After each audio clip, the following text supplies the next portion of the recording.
जिंदगी में जो कुछ भी होता है ना दोस्तों, वह अच्छे के लिए होता है। अगर जीवन में बुरा वक्त भी आता है तो याद रखना, वह वक्त आपको अच्छे समय की अहमियत और मुश्किल परिस्थिति में आपका कौन दोस्त है और कौन शत्रु, इसकी पहचान कराता है। नमस्कार दोस्तों, मैं एस्ट्रोलॉजर वासुदेव मिश्रा आपका अपने चैनल मिरेकल ऑफ एस्ट्रोलॉजी में हार्दिक स्वागत करता हूं। आज का यह जो ज्योतिष का कार्यक्रम रहेगा, यह मुख्य रूप से आप लोगों के लिए मतलब मेष राशि वालों के लिए बहुत ही ज्यादा खास कार्यक्रम साबित होगा। जी हाँ दोस्तों, आज हम बात करेंगे ग्रहों के देवता, न्याय देवता, कर्म के कारक ग्रह शनि देव के बारे में। शनि देव जब भी अपनी चाल में बदलाव करते हैं, परिवर्तन करते हैं, तो उसका प्रभाव इस संसार में रहने वाले हर प्राणी के ऊपर देखने को मिलता है। ठीक इसी प्रकार से शनि महाराज ने अपनी चाल में बदलाव कर लिया है। जी हाँ दोस्तों, 4 नवंबर के दिन शनि देव अपने वक्री चाल में बदलाव करके मार्गी हो चुके हैं।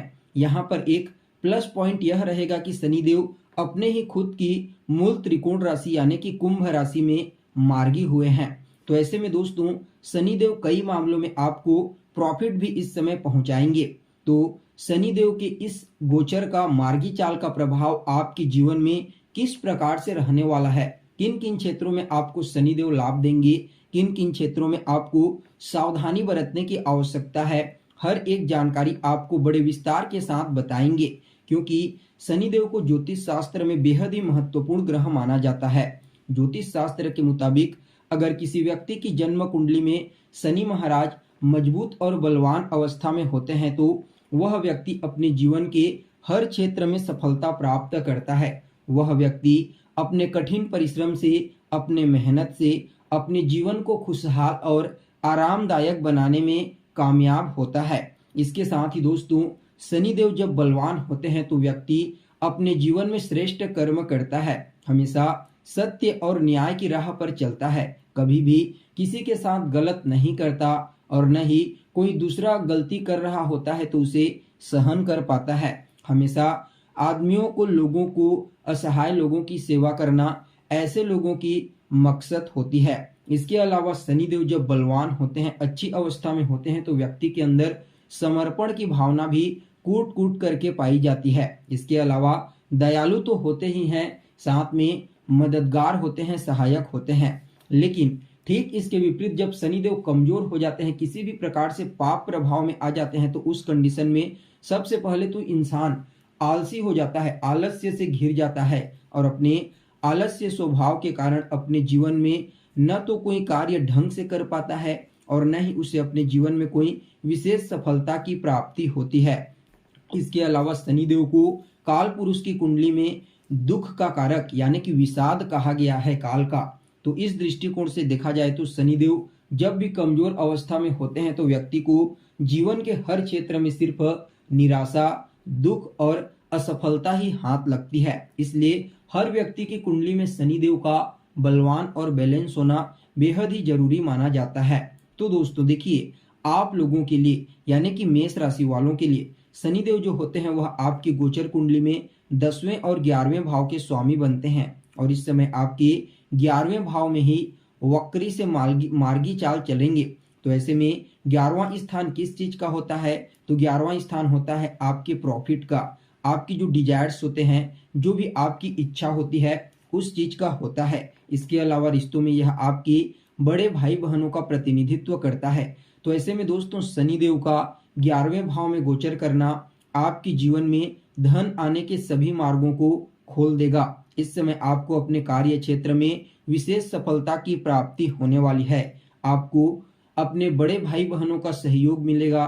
बड़े भाई बहनों के करियर में भी बड़ा परिवर्तन शनि के इस मार्गी चाल के दौरान देखने को मिल सकता है। अगर आपकी कोई ऐसी इच्छा है, कोई भी मनोकामना जिसके लिए आप मेहनत तो कर रहे हैं लगातार, लेकिन वह इच्छा आपकी पूरी नहीं हो पा रही थी, कोई न कोई कारण के कारण बीच में ही रुक जा रही थी, तो दोस्तों वह इच्छा अब शनिदेव की कृपा से आपकी पूरी होने वाली है। लेकिन हाँ, यहाँ पर समझने का प्रयास आपको करना है, शनिदेव आपके 11वें भाव में गोचर करते हुए अपनी तीसरी दृष्टि से आपके लग्न भाव को यानी कि आपकी राशि को देखेंगे, जो शनिदेव की नीच राशि होती है। यहाँ पर शनिदेव आपके सभी कार्यों में डिले करने का प्रयास करेंगे, देरी करेंगे, जिसकी वजह से काफी हद तक आप चिंतित और मानसिक तनाव से ग्रसित हो सकते हैं। लेकिन दोस्तों यहाँ पर आपको घबराने की जरूरत नहीं है, क्योंकि शनिदेव मंद गति से चलने वाले ग्रह माने जाते हैं। इसलिए जब भी वह जहां दृष्टि डालते हैं तो उस भाव से संबंधित चीजों में डिले कर देते हैं। यहाँ पर होगा वही जो आप चाहते हैं, लेकिन तब नहीं जब आप चाहते हैं। यह सूत्र हमेशा याद रखना। जब शनिदेव आपके व्यक्तित्व से संबंध बनाते हैं तो ठीक इसी प्रकार का परिणाम आपको प्रदान करते हैं। इस समय समाज में आपको मान सम्मान, पद प्रतिष्ठा की प्राप्ति तो होगी ही होगी, साथ में आपका जो सोशल बॉन्डिंग है वह भी काफी मजबूत देखा जा सकता है।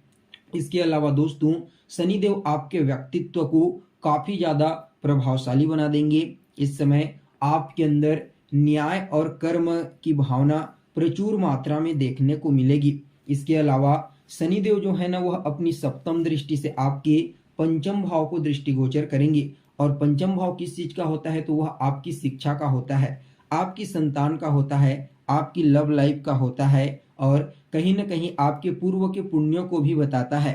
तो ऐसे में दोस्तों सप्तम स्थान पर शनिदेव की दृष्टि पड़ना आपके लिए तो फायदेमंद तो साबित होगा कई मामलों में। जैसे कि विद्यार्थियों के लिए समय अच्छा है, लेकिन यहाँ पर दोस्तों लव लाइफ को लेकर के आपको थोड़ा सावधान रहने की आवश्यकता है। अगर आप किसी के साथ रिलेशनशिप में हैं तो शनिदेव के प्रभाव से इस समय वैचारिक मतभेद, वाद विवाद की स्थिति उत्पन्न हो सकती है। इसलिए इस समय आपको अपनी वाणी पर, अपने क्रोध पर विशेष रूप से नियंत्रण रखने की सलाह दी जाती है। संतान कंसीव से संबंधित भी कोई प्रॉब्लम क्रिएट होने की प्रबल संभावना नजर आ रही है। इस समय आपको विशेष रूप से अपने खान पान पर ध्यान देना होगा, क्योंकि पंचम स्थान पेट का होता है, हमारी स्टमक का होता है। इस दृष्टिकोण से डाइजेशन से संबंधित, स्टमक से संबंधित प्रॉब्लम आपको फेस करनी पड़ सकती है। इसलिए अपने खान पान पर ध्यान दीजिए। इसके अलावा अगर आपकी संतान है तो उसके साथ संबंधों में थोड़ी बहुत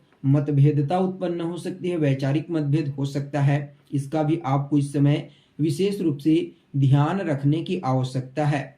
तो वहीं दोस्तों शनिदेव अपनी दसम दृष्टि से आपके अष्टम भाव को देखेंगे और अष्टम भाव को जब देखेंगे तो यह आपके जीवन में आने वाली सभी प्रकार की परेशानियों और चुनौतियों से आपको बचाने का प्रयास करेंगे।